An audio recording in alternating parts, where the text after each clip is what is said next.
Zillow just cut their 2025 home price forecast again in a sign of a continually weakening housing market in 2025. The buyer demand is down, the inventory is up, and many different cities are now shifting into a buyer's market. And what's really interesting is that Zillow has now cut their forecast all the way down to 0.6% growth on a nationwide basis this year. This forecast was originally almost 3% when the year began. However, they've cut it 2 months in a row, and Zillow is now actually forecasting home value declines in almost 250 metros across the country. And the ultimate driver of these downward price forecast revisions is rising inventory levels. The supply is skyrocketing, and this higher supply is now causing sellers to cut the price. For instance, we now have the highest price cuts in the housing market in over a decade, according to Altos Research. They're showing that 34% of single-family listings have taken a price cut this month. That's the highest price cut rate we've seen in over 10 years. And by and large, these price cuts are highest in the pandemic boomtown states. We're talking areas like Florida, Texas, Arizona, and Nevada. That's where sellers are getting really desperate to cut the price. Let's take a look at this, everyone. The price cut rate in Arizona is now 36% of all listings. This was as of February 2025, according to data available on Reventure app from Realtor.com. That was the #1 price cut rate of any state in the US. Number 2 was Florida at 31%. We're also seeing the price cut spread to an area like Georgia. We're now at a 24% price cut rate in Georgia, the highest rate in a decade. And we're now up to a 24% price cut rate in Nevada. And so it's these areas in red where the sellers are getting more desperate to cut the price, while in the areas in blue, the sellers aren't quite as desperate. I'll touch upon these states a little later in the video. But I think the ultimate issue for home buyers here in 2025 is that while higher price cuts and higher inventory is good news, I think a lot of you guys out there look at these initial price cuts and you're not impressed. Because a lot of sellers are still overlisting their homes at ridiculously sky-high valuations and then doing, let's just say, a $10,000 price cut or a $20,000 price cut, maybe lowering it from 600 grand to 580 grand or 400 grand to 390,000. And that's simply not enough to get home buyers excited in this market, because the affordability constraints are the worst we've ever seen. We're in the biggest housing bubble of all time when you look at prices and payments relative to income and inflation.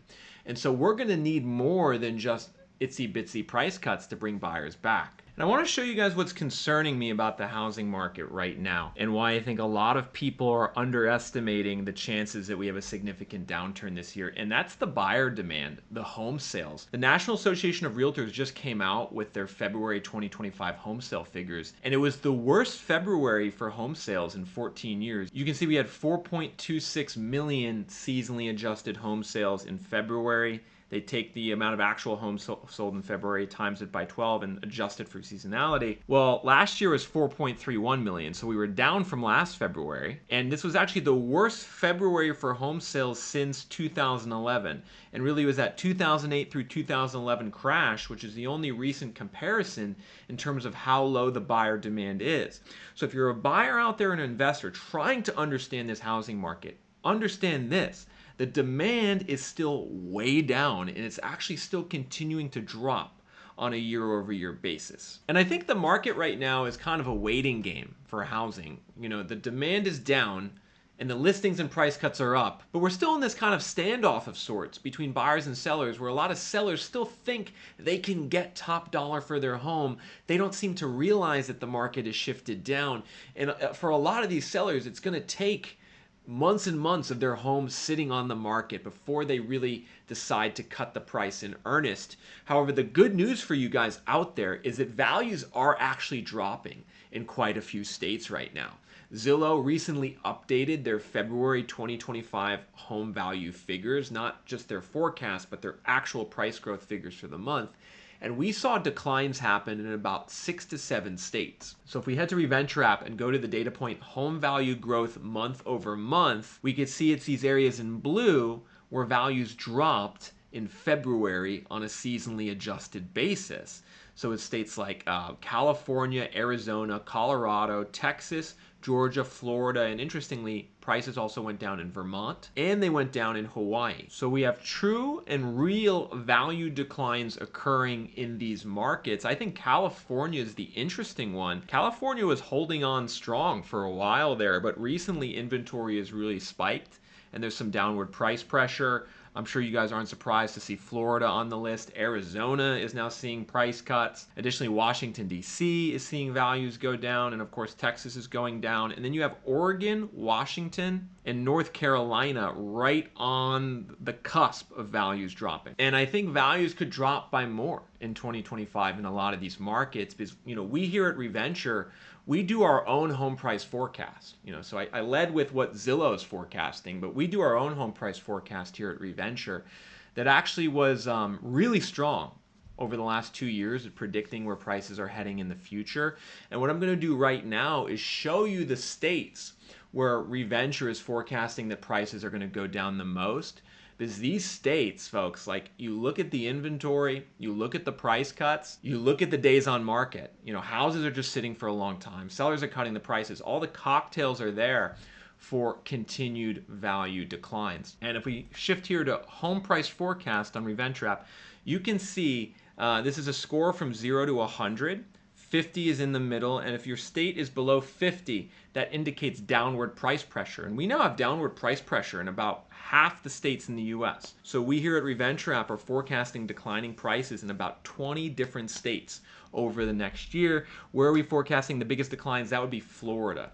Our price forecast score is down to a 36 out of 100 in Florida. You could see 3 years ago, we had Florida at a 76 out of 100 during the peak of the bubble, but it's since deflated to a 36. This indicates a heavy buyer's market where prices are already dropping and will continue to drop in the future. Additionally, Texas has the second lowest score, a 38 out of 100. You can see our price forecast in Texas is continuing to get more bearish here at Reventure. And the way that we come up with this forecast is by looking at the recent appreciation trends in the market, the days on the market, the mortgage rate trend, the inventory trend, and the price cut trend in all these different areas. So this is real fundamental data telling you that these markets are slowing and becoming friendlier for you as a buyer. But what I'm really interested in right now is kind of the Mountain West. We're seeing Colorado, Utah, Arizona all really start to slow. All of these markets now have a score below 40 where we're officially forecasting declining prices in 2025. Additionally, Oregon and Washington are also starting to slow. Watch out in these markets in the Pac Northwest. And we also have California and Nevada. These markets are still technically stable on the Reventure forecast at a 45 out of 100, but they're definitely trending down. Nevada in particular, Nevada was actually at a 53 out of 100 in September. Now it's at a 45, and that's due to rising inventory in Nevada. But of course, we're not seeing the shift to a buyer's market happen everywhere in the US. It's primarily concentrated in the South, Southeast, and now the Mountain West, where we're seeing buyer-friendlier situations. However, in the Northeast and Midwest, we still have very tight housing markets. And so if you are someone in the Northeast or Midwest, or you're from there originally, understand that in Illinois, New York, Connecticut, and New Jersey, those type of states, prices are still going up and will continue to go up in the future. Because you can see our Reventure score for Illinois is a 59 out of 100. That's one of the highest that we have in the US. Why are we bullish on Illinois real estate in 2025? Well, there's simply no inventory. Listings in Illinois have dropped from 42,000 before the pandemic to only 16,000 today. So there's an acute housing shortage in Illinois. There's also an acute housing shortage in New York, where listings have dropped from 50,000 down to 28,000, and there's really been no recovery in inventory the last 3 years. I want you folks to compare that to a place like Florida, where the inventory has exploded through the roof and is at the highest level in a decade. And I think what a lot of you guys should do out there is recalibrate your expectations for where prices are going to go up in the future. It's going to be a reversal of what we saw kind of during the pandemic. We're going to see outperformance here in the Midwest and Northeast, and we're going to see underperformance in the South and Mountain West. That's the trend that's kind of taking over the housing market right now. And I think it's going to be a trend that lasts for the next 2 or 3 years. I think an interesting question to ask is, what would need to happen to cause home prices to drop by a lot, like 20%, 30% declines? In the last housing crash, 07 to 2012, prices went down 25% nationally.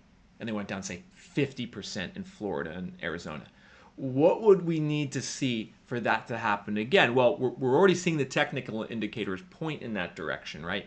Higher price cuts, higher inventory. But truly, to see a massive crash, there needs to be an accompanying recession with large job losses. The only other two times in U.S. history where we've had a national housing crash, 2008 and then the Great Depression in 1929, the unemployment rate in those situations skyrocketed above 10%, and there was a lot of forced selling on the market.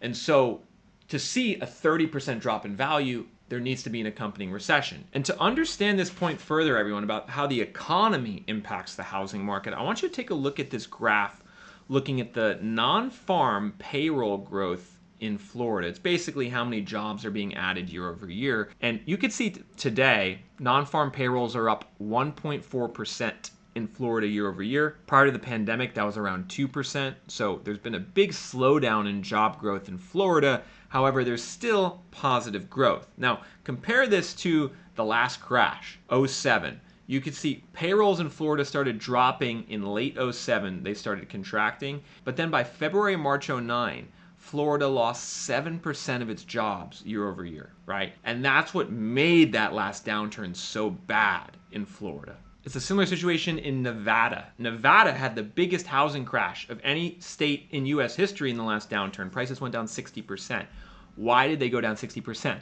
Well, the non-farm payroll growth in Nevada went to minus 10% in June 09, meaning that there was 10% fewer jobs in Nevada in June 2009 than June 2008.